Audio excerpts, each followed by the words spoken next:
ಶುಭಾಶಯಗಳು. ಮತ್ತು ಕನ್ನಡ ಪರ ಕಾರ್ಯಕ್ರಮ ಅದ್ದೂರಿಯಾಗಿ ನಡೀತಾ ಇದೆ. ತುಂಬ ಸಂತೋಷ. ನಾನು ಹುಟ್ಟಿದ್ದು ತೆಲುಗು ತಾಯಿ ಮಡಿಲಲ್ಲಿ, ಬೆಳೆದಿದ್ದು ಕನ್ನಡ ತಾಯಿ ಮಡಿಲಲ್ಲಿ. ನಾನು 42 ವರ್ಷಗಳಿಂದ ಶ್ರೀರಾಮನಗರದಲ್ಲಿ ಹುಟ್ಟಿದ್ದೀನಿ. ವಿದ್ಯೆಕ್ಕಾಗಿ ಮತ್ತು ಆರೋಗ್ಯಕ್ಕಾಗಿ ಹೋರಾಟ ಮಾಡ್ತಾಯಿದ್ದೀನಿ. ಕೇವಲ ಮನುಷ್ಯನಿಗೆ ಬೇಕಾದ ಇಂಪಾರ್ಟೆಂಟು ಹೆಲ್ತ್ ಆ್ಯಂಡ್ ಎಜುಕೇಷನ್. ಇದಕ್ಕೋಸ್ಕರ ಈಗಾಗಲೇ 42 ವರ್ಷದಿಂದ ಮಾಡ್ತಾಯಿದ್ದೀನಿ. ನನಗೆಲ್ಲ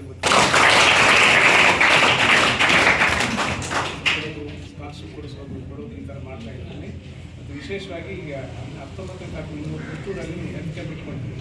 ನಾವು ಪ್ರತಿ ತಿಂಗಳ ಒಂದೊಂದು ಹಳ್ಳಿಯಲ್ಲಿ ಹೆಲ್ತ್ ಕ್ಯಾಂಪ್ ಮಾಡ್ತೀವಿ. ಈ ಕ್ಯಾಂಪ್ನಲ್ಲಿ ನೀವು ದಯವಿಟ್ಟು ಮುತ್ತೂರಿನವರೆಲ್ಲ ಕೇಳಬೇಕು. 19ನೇ ತಾರೀಕು ಕನ್ನಡ ಶಾಲೆಯಲ್ಲಿ ಉಚಿತ ಆರೋಗ್ಯ ತಪಾಸಣೆ ಇಟ್ಕೊಳ್ತೀವಿ. ನಿಮ್ಮ ತಂದೆ ತಾಯಿಗೆ ಗಮನ ತರಬೇಕು. ಕಣ್ಣಿನ ಶಿಬಿರ ಎಲ್ಲ ಬರ್ತಾಯಿದ್ದಾರೆ. ಉಚಿತವಾಗಿ BPL ಕಾರ್ಡಿದ್ರೆ ಹಾರ್ಟ್ ಆಪ್ರೇಷನ್ ಮಾಡಿಸ್ತೀವಿ, ಕಣ್ಣು ಆಪ್ರೇಷನ್ ಕೂಡ ಮಾಡಿಸ್ತೀವಿ. ಎಲ್ಲ ರೀತಿ ಚೆಕ್ ಮಾಡ್ತಾರೆ. ನೀವು ದಯವಿಟ್ಟು ಎಲ್ಲ ತಿಳಿಸು ಅದನ್ನು ಯಶಸ್ವಿಗೊಳಿಸಬೇಕು.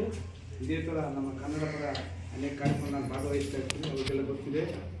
ಹೋದ ವರ್ಷ ಕೂಡ ನನಗೆ ಅಖಿಲ ಭಾರತ ಕನ್ನಡ ಸಾಹಿತ್ಯ ಸಮ್ಮೇಳನ ನಾನು ಸನ್ಮಾನ ಮಾಡಿದ್ದಾರೆ. ನಾನು ಯಾವಾಗಲೂ ಕನ್ನಡದ ಬಗ್ಗೆ ಚಿರದುರಾಗಿರ್ತೀನಿ ಅಂತ ಹೇಳ್ತಾ ನಾನು ಚಿಕ್ಕ ಭಾಷೆ ಮುಗಿಸ್ತಾ ಇದ್ದೀನಿ. ಜೈ ಹಿಂದ್, ಜೈ ಕನ್ನಡ.